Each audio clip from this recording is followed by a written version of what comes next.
हर साल जैसे ही सर्दियों का नज़ूल होता है, एक मोहलिक चादर पूरी दुनिया को अपनी लपेट में ले लेता है। ये स्मोक है, एक ना नज़र आने वाला दुश्मन जो कि इंसानी ज़िंदगियों और सेहत को तबाह कर रहा है।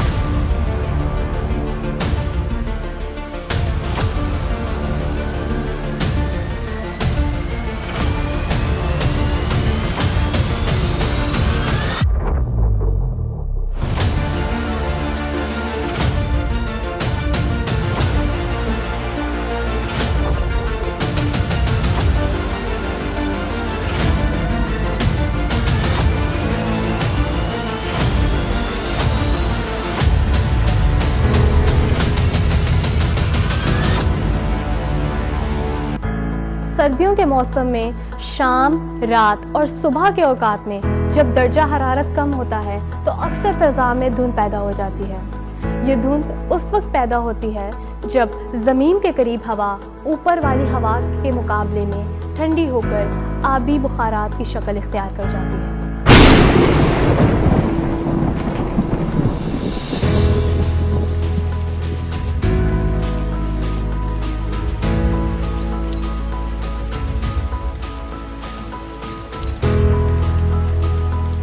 स्मोक से ना सिर्फ इंसानी जानें बल्कि इसके असरात इक़्तिसादियत पर भी पड़ते हैं। धूप निकलने पर धुंध खुद ब खुद छट जाती है, लेकिन अगर फ़िज़ा में आलूदगी मौजूद हो तो सूरज की शुआएं धुएं और धुंध से टकरा कर स्मोक की शक्ल इख्तियार कर जाती है। स्मोक या फ़िज़ाई आलूदगी एक बहुत बड़ा डिज़ास्टर है। हर साल 4.2 मिलियन लोग इस फ़िज़ाई आलूदगी से इंतकाल कर जाते हैं। The agency's data indicates that 4.2 million people die from exposure to outdoor air pollution. Smoke ना सिर्फ इंसानी ज़िंदगियां तबाह कर रहा है बल्कि साथ ही साथ जानवरों और फितरत की हर चीज़ को नुकसान पहुंचा रहा है।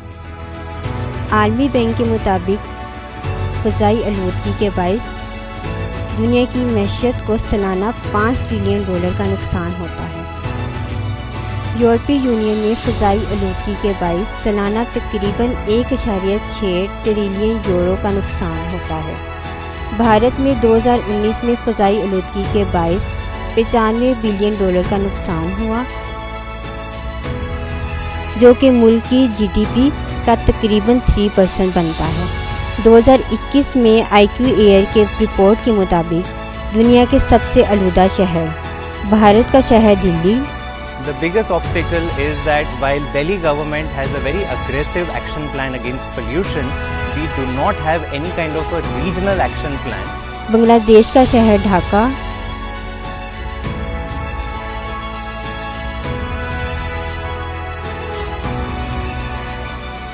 पाकिस्तान का शहर लाहौर।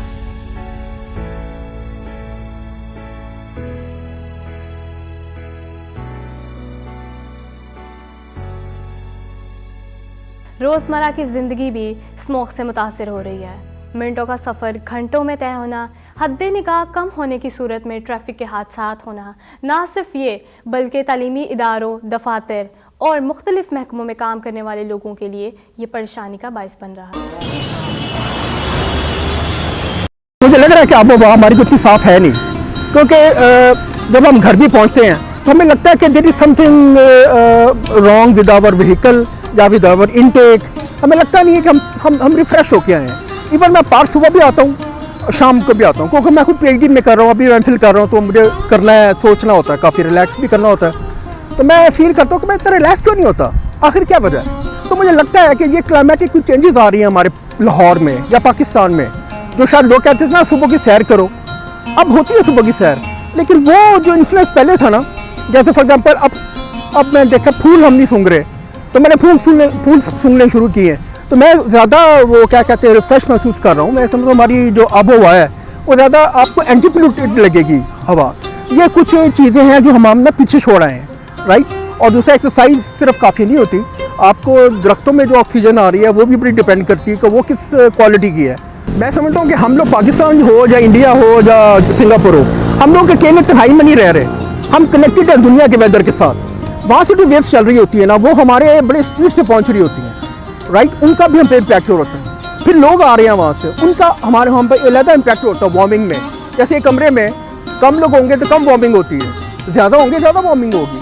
हमारी पॉपुलेशन लेवल पूरी वर्ल्ड का, खासकर पाकिस्तान का 25 करोड़ हो गया अप्रॉक्सीमेटली, उसका भी बड़ा इम्पैक्ट हो रहा है, क्योंकि हम उसको कम करने के लिए कुछ कर नहीं रहे शायद फ़िलहाल, मुझे लगता है ऐसे। लेकिन मुझे लग रहा है कि शिद्दत जो है ना, मतलब है पर यूनिट टाइम, मतलब 1 मिनट में देखूँ पहले क्या थी तो अब क्या, वो काफ़ी बढ़ चुकी है। तो ये चीज़ें तो एग्जिस्ट ही नहीं कर रही थी उस वक्त। तो पहला टारगेट क्या है ग्लोबल वार्मिंग का, कि ग्लोबल वार्मिंग है क्या, पहले यही क्लियर होना चाहिए। What is global warming? Global कहते हैं दुनियावी, पूरी दुनिया पे मुहित कोई चीज़ हो। वार्मिंग का वार्म हो रहा है, अब क्या मतलब है वार्म? और वार्म तो हम घर में चाय के लिए केटल भी करते हैं, हीट भी कह सकते हैं। आप पहले इस चीज़ को डिफाइन करें, आप देखेंगे इसी में प्रॉब्लम बड़ी नजर आएगी आपको कि यार अभी तो हम क्लियर नहीं थे, और इसी से आपको मजीद पता चलेगा अब मैंने आगे क्या करना है। अच्छा, वार्मिंग हो रही है, इसका मतलब है बर्फें जो है दुनिया की नीचे गिर रही हैं, तो बर्फें तो आमतौर पर अटलांटिक में ही होती हैं या मरी में होंगी, तो लेवल ऑफ सी ऊपर आएगा ना, ये तो कुदरती बात है, आएगा। तो आप लोगों को बताएं कि ये होगा, उससे क्या होगा, फ्लड ज़्यादा आएंगे।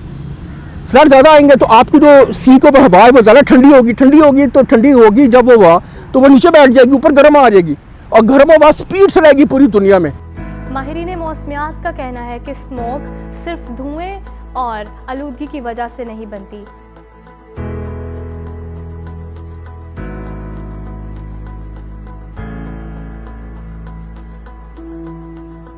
बल्कि हरियाली और दरख्तों की कमी भी इसकी बहुत बड़ी वजह है।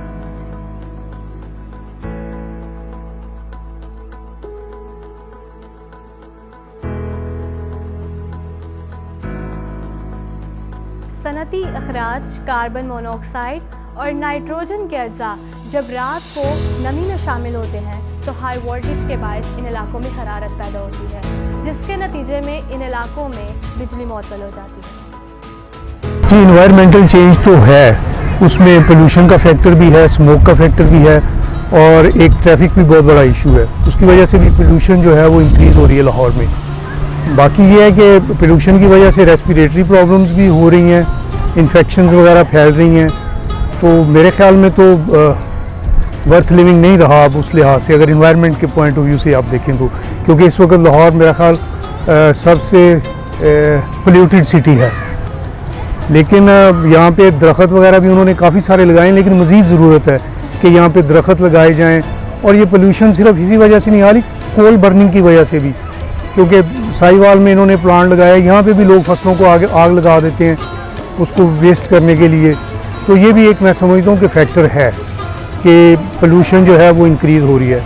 इसका बेहतरीन तरीका तो वो है, लेकिन हमारी गवर्नमेंट पता नहीं क्यों इतना टाइम लेती है हमेशा, मतलब जैसे इलेक्ट्रिक व्हीकल्स हैं, मतलब उसकी वजह अगर आप ट्रैफिक को पेट्रोल की बजाय अगर आप गाड़ियों को इस इलेक्ट्रिक व्हीकल पे ले आएँ तो उससे भी मेरा ख्याल है कि पोल्यूशन पे फ़र्क पड़ेगा।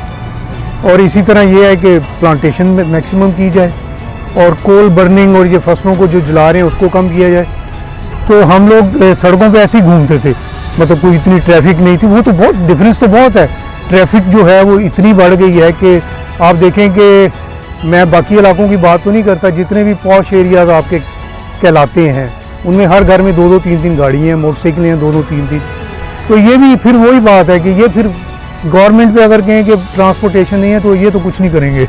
ये तो बेसिकली हमारी पब्लिक ट्रांसपोर्ट जो है वो बेहतर नहीं है, जिसकी वजह से ये इश्यूज़ आ रहे हैं।